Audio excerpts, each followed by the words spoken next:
La energía y nosotros. ¿Por qué elegí este título? Bueno, porque creo que todos nosotros tenemos muchísimo que ver en cómo usemos la energía y el resultado que esto vaya a tener para nuestro planeta. Todos sabemos que el petróleo es un recurso natural no renovable y también sabemos que se está acabando gota a gota. Todos los días se ventean grandes cantidades de gas a la atmósfera. Muchas veces dejamos las hornallas prendidas, sin nada cocinándose encima, y así desperdiciamos el gas. Todos los derivados del petróleo se están convirtiendo en productos caros, cada vez más difíciles de adquirir. Todas las formas de energía actuales están en serio peligro porque las sacamos de recursos naturales no renovables. Todos los días se talan bosques y la madera es usada para producir energía en distintas formas. Y muchas veces se quema la madera en forma indiscriminada. El planeta va perdiendo cada día más y más recursos no renovables. ¿Qué podríamos hacer? El sol, por ejemplo, nos ofrece muchísima energía y solo tenemos que saber utilizarla. Vamos a ver cómo.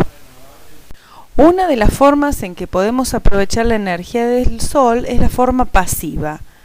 Esto es que sin ningún tipo de aparato podemos aprovechar los rayos del sol y su calor de la forma en que vemos en el dibujo. Los rayos del sol entran por la ventana de nuestra casa y quedan atrapados dentro, ya que el vidrio hace las veces de un efecto invernadero y deja todo el calor retenido dentro. Para eso tenemos que solamente tener la precaución de poner, por ejemplo, burletes en las ventanas. Y también influyen muchísimo los colores con que tengamos decorado el interior de la casa. Si nosotros tenemos colores muy claros, van a producir el efecto de que la luz solar rebote y no sea absorbida. En cambio, los colores cálidos, más oscuros, absorben el calor y lo retienen. Entonces, por ejemplo, si nosotros queremos tener un ambiente cálido en invierno, tenemos que poner un piso de un color ladrillo o un color verde o marrón oscuro en vez de un piso demasiado blanco. En este croquis vemos una casa a la cual se le agregó en el lado izquierdo de la pantalla un techo y una galería de vidrio. Esto se hizo para que los rayos del sol peguen en esta superficie, ingresen a la galería de vidrio y a través de las ventanas y huecos especialmente hechos en las paredes, ingrese el aire caliente en las habitaciones, tanto de la planta baja como del primer piso. También se puede ver cómo se le ha hecho una salida para el aire para poder permitir la circulación del mismo por toda la casa. Entonces el aire caliente va desenvolviéndose, digamos, en el interior de las habitaciones, produciendo el calentamiento progresivo de las habitaciones.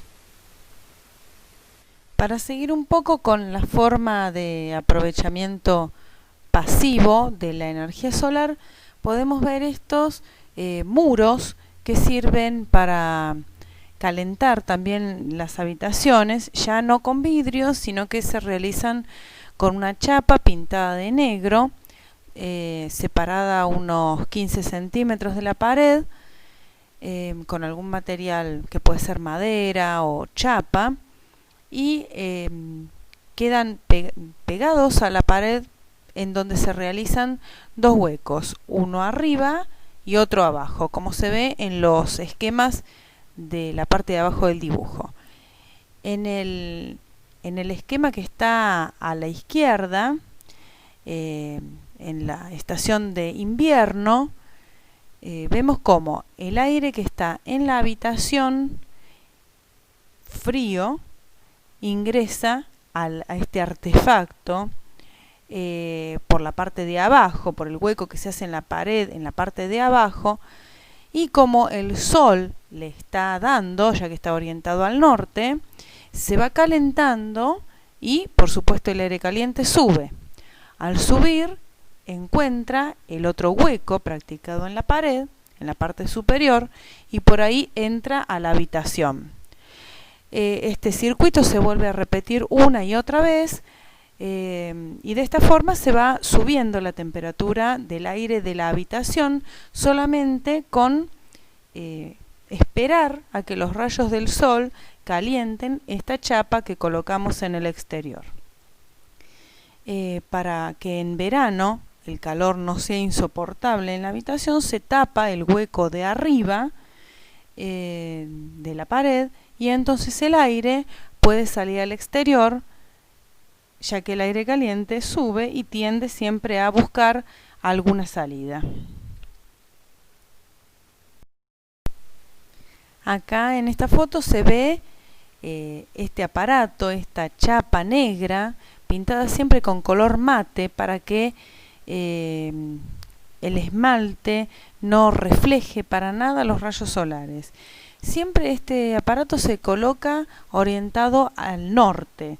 De esta manera garantizamos que la mayor parte del día le peguen ahí los rayos solares.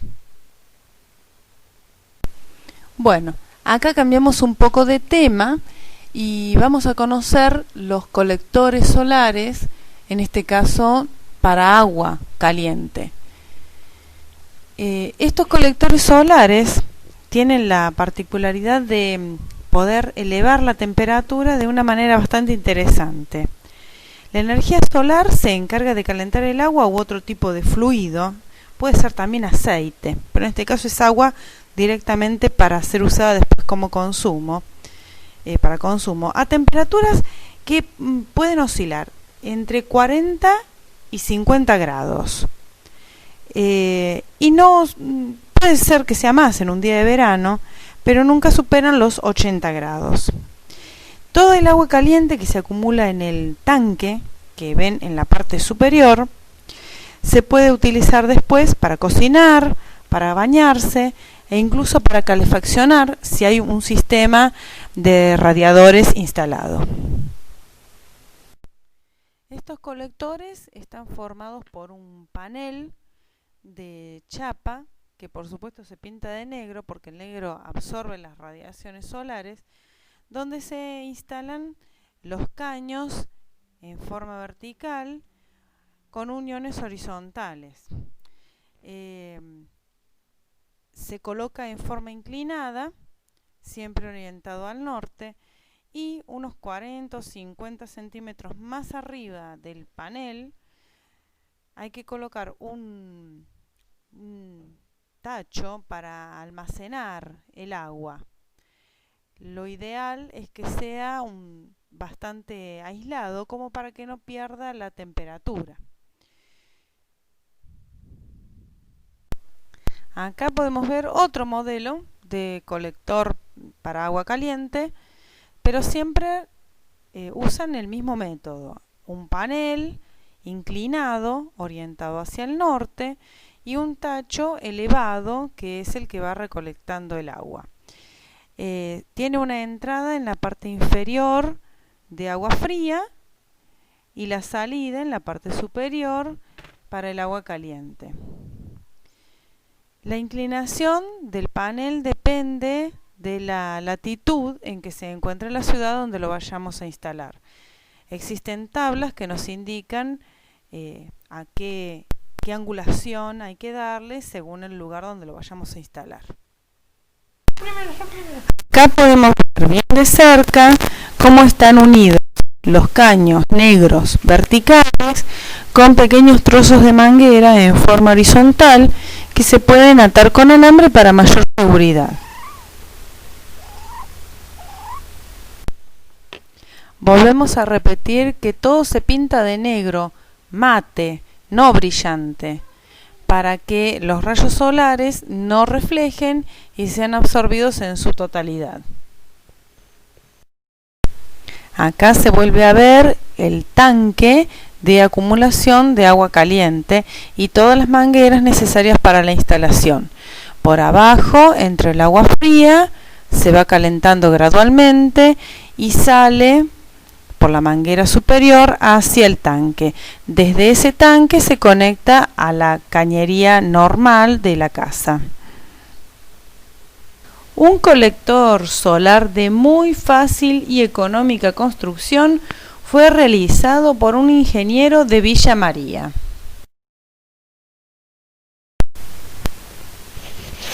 Para su construcción, para su armado, pueden utilizarse tubos o caños de PVC, que son los de color negro, armando una parrilla integrada por varios caños que se vinculan con accesorios del mismo material o con mangueras, teniendo una entrada de agua fría por la parte inferior y una salida por el agua caliente por el extremo superior.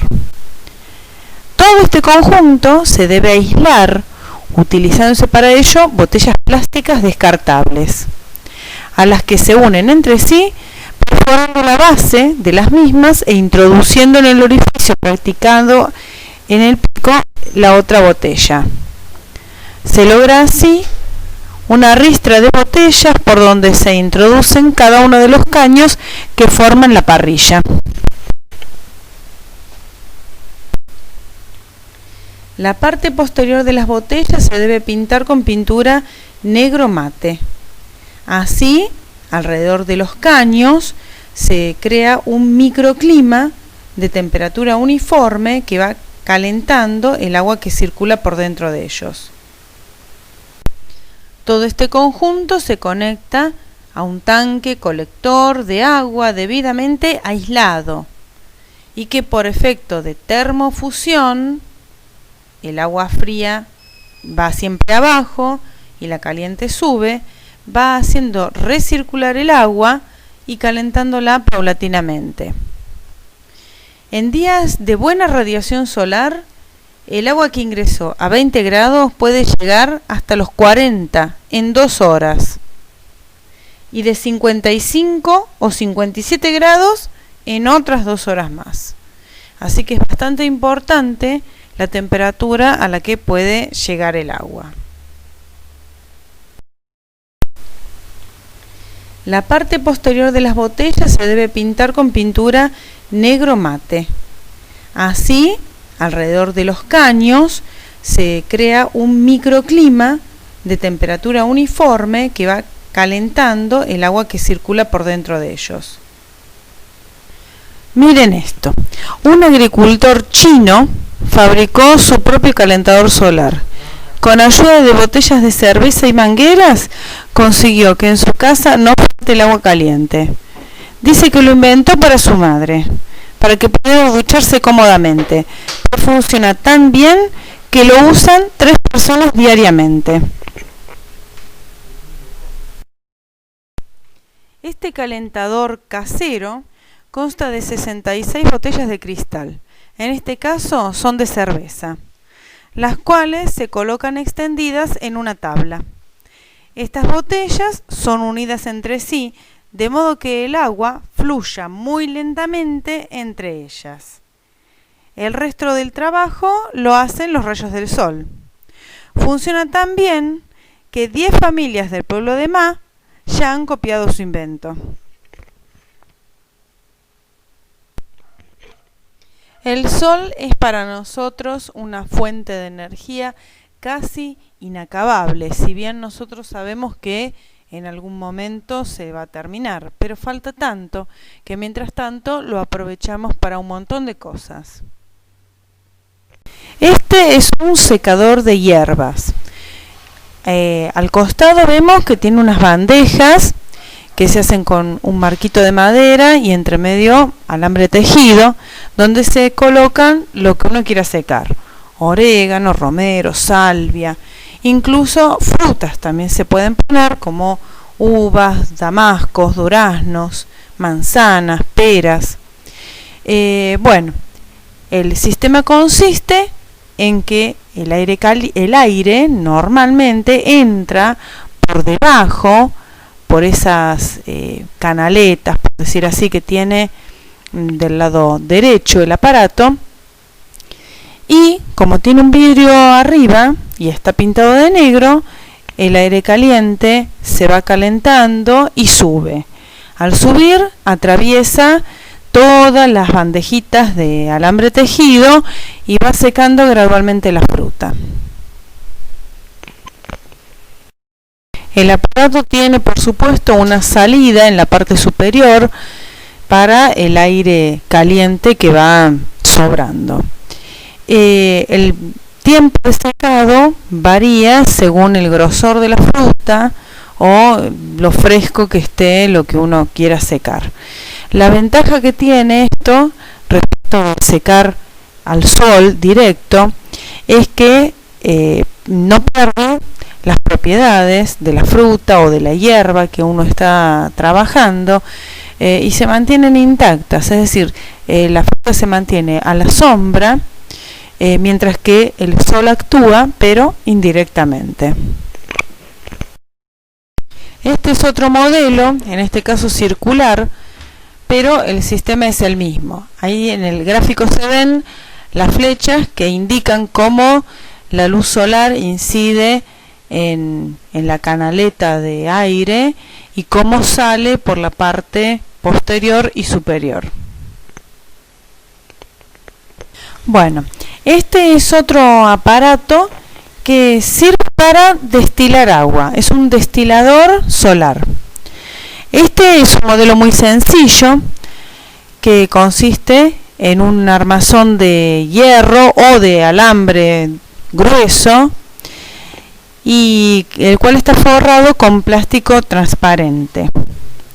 En la parte superior el plástico es más grande y se le coloca una piedrita o algún otro peso en el centro, de manera que quede un cono invertido. El aparato funciona cuando se coloca un recipiente con agua que no esté pura en su interior. Esta se evapora y es recogido por otro, en el cual va goteando desde la punta del cono hacia este nuevo recipiente. También se puede utilizar para hacer directamente evaporar agua del suelo cuando no tenemos una fuente de agua cercana. Este es otro modelo de destilador solar. La pantalla que tiene debajo sirve para que los rayos solares se concentren y caliente mucho más rápido. Atrás se ve un frasquito donde se va recolectando el agua ya destilada y purificada, lista para beber. En la canaleta superior es donde se coloca el agua que no está pura, y en la cual quedarán los residuos, porque solo se evapora el agua y queda todos los residuos en la canaleta. En este modelo de destilador, el agua ya destilada es conducida por una manguerita y depositada en un recipiente externo al aparato. Bueno, y acá está el más caserito de todos, el que seguramente pueden empezar a probar en cualquier día de sol. Un bol con un film arriba o una bolsita plástica sujeta con una gomita. En el centro de esta una piedra o algo que haga peso, y fíjense que en el centro hay un recipiente donde va a ir cayendo todo el agua ya purificada. El agua dudosa va en el fondo del recipiente, entonces se va evaporando, choca contra la bolsita y es conducida hacia abajo porque se va resbalando gracias al peso que le hemos puesto. Ahora vamos a hablar de otro recurso natural que es la leña, que por supuesto proviene de los árboles, que si bien es un recurso natural renovable, hay que saber utilizarlo para que no se acabe antes de lo que corresponde. Por supuesto, siempre que usamos un árbol hay que tener presente la plantación de otro, para que así sea realmente renovable este recurso. A todos nos gusta una hermosa chimenea en los días de frío, sobre todo si vivimos en una casa en el campo o en la montaña, que generalmente se intenta mantener el estilo rústico con materiales nobles, donde nos faltan la piedra o la madera. Pero ¿sabemos calcular cuánta leña necesitamos?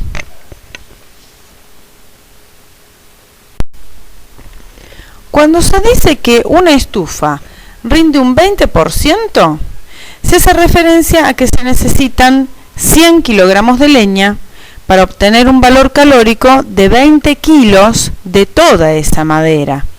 Es decir, se usan 100 kilos y se aprovechan solo 20 kilos. Esto se debe a que cuando se calcula se tiene en cuenta varios factores como son la buena o mala combustión, si hay corrientes de aire o no las hay, o si simplemente está mal diseñada.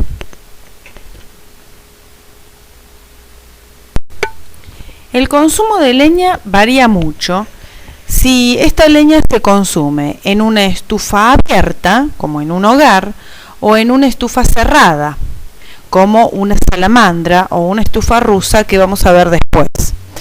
Por ejemplo, para un hogar abierto se emplean entre 10 y 20 kilos de leña. En una estufa cerrada de gran rendimiento, para obtener la misma graduación calórica, se usan solamente 3 kilogramos y medio de leña. Fíjense la diferencia en una estufa abierta de 10 a 20 kilos contra una estufa cerrada donde se usan solamente 3 kilos y medio. Es mucha la diferencia. Las chimeneas o estufas abiertas nunca rinden mucho más de un 20%. Son muy decorativas, pero en realidad muy poco funcionales. Desperdician muchísima leña. Las salamandras están en cuestión de rendimiento en el medio, entre las estufas abiertas y las estufas cerradas o rusas. La ventaja que tienen las salamandras respecto de los hogares es esa puertita inferior que tienen, que sirve para regular el aire que entra, de manera que al mantenerla abierta entra más aire y podemos encender el fuego, pero cuando ya logró encender correctamente, la podemos cerrar y así evitar que entre demasiado oxígeno y que la leña se consuma demasiado rápido. Esto ayuda a que sea un poco más rendidora, bastante más rendidora que un hogar. De todos los elementos decorativos que podemos encontrar para dar calor en nuestra casa, la mejor de todas es la que se llama estufa rusa, que concentra calor mediante una cámara cerrada a elevadas temperaturas. Esta estufa está construida con ladrillos refractarios que retienen y concentran 4 veces más el calor y por eso rinden hasta un 80% más que el resto de las estufas o chimeneas, en las que muchas veces es muy linda la forma y lo decorativo, pero no son rendidoras en cuanto al aprovechamiento de la leña. Este es el interior de la estufa rusa. En este corte se ve cómo el calor sale desde donde se coloca el tronco, que es un tronco bien grande, y va circulando por todos los intersticios que tiene por dentro, armado con estos ladrillos refractarios, hasta que, después de pasar el calor lentamente por todos ellos, sale al exterior por medio de una chimenea. Esta lentitud con que circula el aire caliente y el humo dentro de la estufa es la que hace que el calor no se vaya tan rápidamente por la chimenea o por el caño de una salamandra como ocurre en los otros casos, sino que lentamente va calentando los ladrillos refractarios que a la vez se encargan de comunicar este calor al ambiente. Es un calor que dura todo el invierno, es decir, estas estufas se usan prendidas todo el tiempo y tienen también una puertita para regular la entrada de oxígeno. También tenemos que tener en cuenta la ubicación de la estufa respecto de las habitaciones de la casa. Si está bien ubicada, se puede añadir otra ventaja más para el rendimiento y el consumo de la leña. Si la estufa está cerca de una escalera, entonces se reduce un poco el rendimiento porque se fuga el aire caliente hacia las habitaciones superiores. Algunas estufas tienen sistemas que permiten distribuir el aire caliente por toda la casa por medio de cañerías especiales que van desembocando en cada habitación, y esto nos ayuda a evitar estas fugas y direccionarlas a las habitaciones que nosotros queremos y no que se desperdicie el calor. Existen planos para hacerlas de dos medidas, chicas y grandes. En ambos casos, los troncos que se usan son troncos bastante grandes y si son de madera dura mejor porque el calor se va despidiendo muy de a poco. Entonces cumplen su objetivo, que es mantenerse encendidas todo el invierno con apenas un poquito de cuidado y de mantenimiento y de control de la temperatura. Ahora vamos a conocer el llamado horno chileno, que también se lo puede encontrar como horno cordobés. Consiste en un tambor de esos de 200 litros, que viene a ser la cámara de cocción, que es totalmente independiente del fuego y del humo, lo que lo convierte en una de las formas de cocinar bastante más sanas que otras. Cualquier combustible vale, aunque lo común sea usar leña, porque al no estar en contacto con los alimentos, estos no se contaminan. Entonces se pueden quemar papeles, cartones y cualquier residuo, incluso hojas, cualquier residuo combustible, porque no se corre peligro de que el olor del humo llegue a los alimentos. El tambor metálico, por supuesto, no tiene que tener restos de pintura y tiene que estar bien limpio. Tiene aproximadamente 80 centímetros de diámetro y 1 metro de profundidad. Está colocado sobre unas barras metálicas bajo las cuales se enciende el fuego.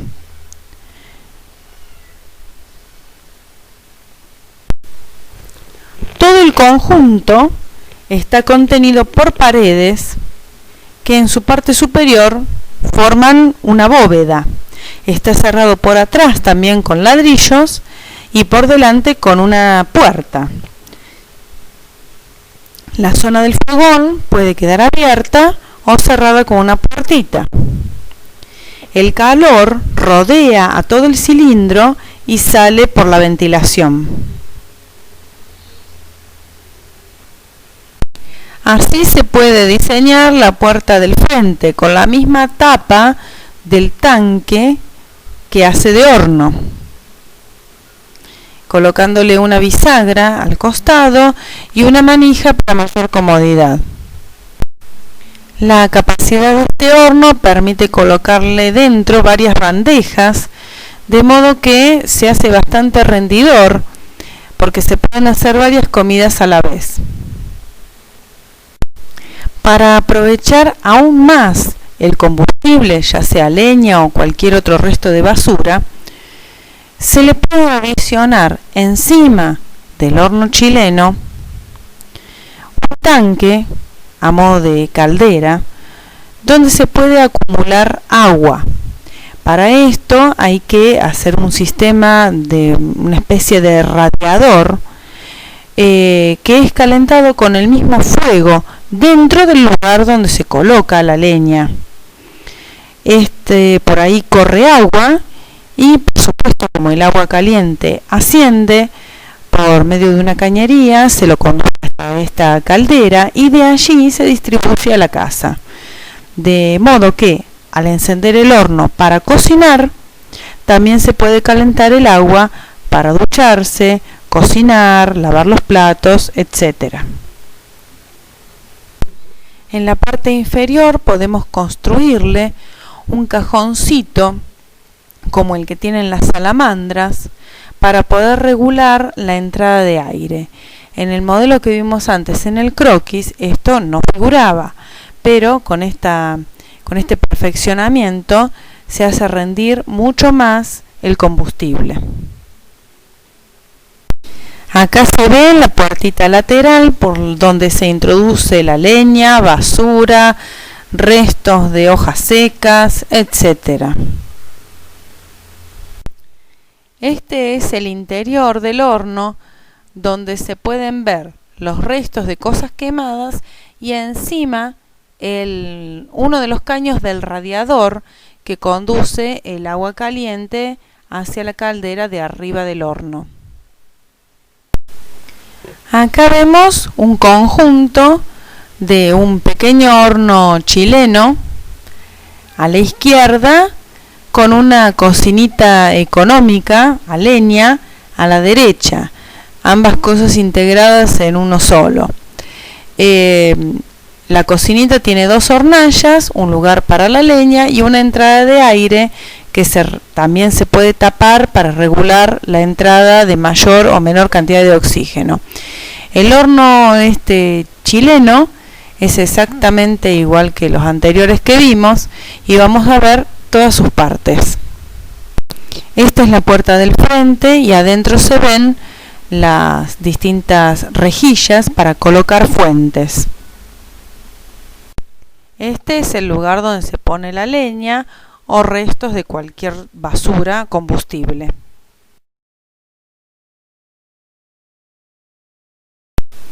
Y acá se ve la puertita inferior que sirve para regular la entrada de oxígeno. Otro capítulo, los hornos solares. Básicamente los hornos solares tipo caja funcionan por retención del calor y son simplemente una caja bien aislada para evitar el escape del calor, es decir, que tiene paredes dobles. Estas paredes dobles pueden estar hechas de madera, fibrofácil o metal, y entre esas paredes hay un material aislante. La cubierta suele ser de cristal y a veces hasta doble cristal. Esto evita que el calor se escape. Las paredes interiores son de color negro y absorben la energía solar y la transforman en calor. Se pueden alcanzar temperaturas más altas mediante un reflector que dirige los rayos solares hacia la caja. Estos reflectores pueden ser construidos con varios materiales. Puede ser cartón forrado de aluminio, pueden ser espejos, pueden ser hojas de aluminio bien pulidas. Acá vemos un corte del horno, donde se puede ver el material de relleno que hay entre la caja exterior y la interior. Esto puede ser, por ejemplo, lana de vidrio. También se puede utilizar el poliestireno expandido, es decir, el telgopor. La regla de oro del método de cocción solar es: consigue el alimento, póngalo en la cocina temprano y no se preocupe que no se quemará. Si es la primera vez que va a cocinar en una cocina solar, en un horno solar, lo recomendable es comenzar con algo fácil como un pollo, hamburguesas, arroz, papas cocidas al horno, budines, galletitas, tortas o alguna fruta o verdura. Para hacer tortas o panes, el horno deberá precalentarse, igual que si fuera un horno convencional, una media hora antes más o menos, y luego colocar el alimento. Si hay que cocinar una gran cantidad de alimentos, será más rápido el proceso si se coloca la comida en 2 o 3 recipientes pequeños en lugar de una olla grande. Este modelo permite cerrar la cubierta espejada y poder ponerle una funda de nylon para resguardarlo de las lluvias. Este horno tiene una puerta trasera por donde se coloca lo que uno quiera cocinar, y de este modo se evita estar moviendo el vidrio de la parte superior. Este es un detalle de cómo se enganchan las varillas que sostienen la tapa, y es una forma de graduarlos para poder seguir mejor al sol.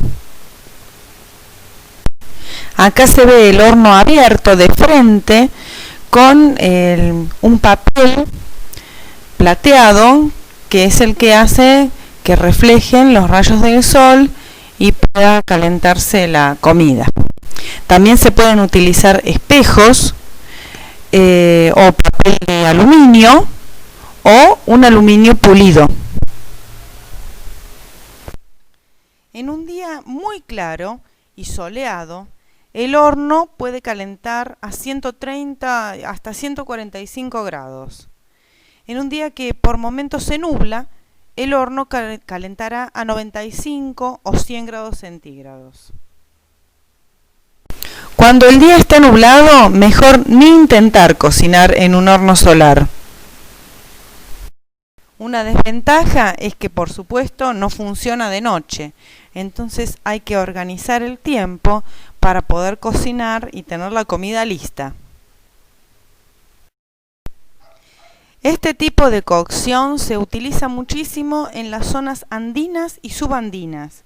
En Argentina hubo muchos proyectos que llegaron a ponerse en práctica, proyectos del gobierno, donde se les dieron a los habitantes de estas zonas tanto hornos como cocinas solares. Estas se denominan cocinas solares. Consisten en una parábola que concentra los rayos solares en un punto fijo donde se pone la cacerola donde uno va a cocinar.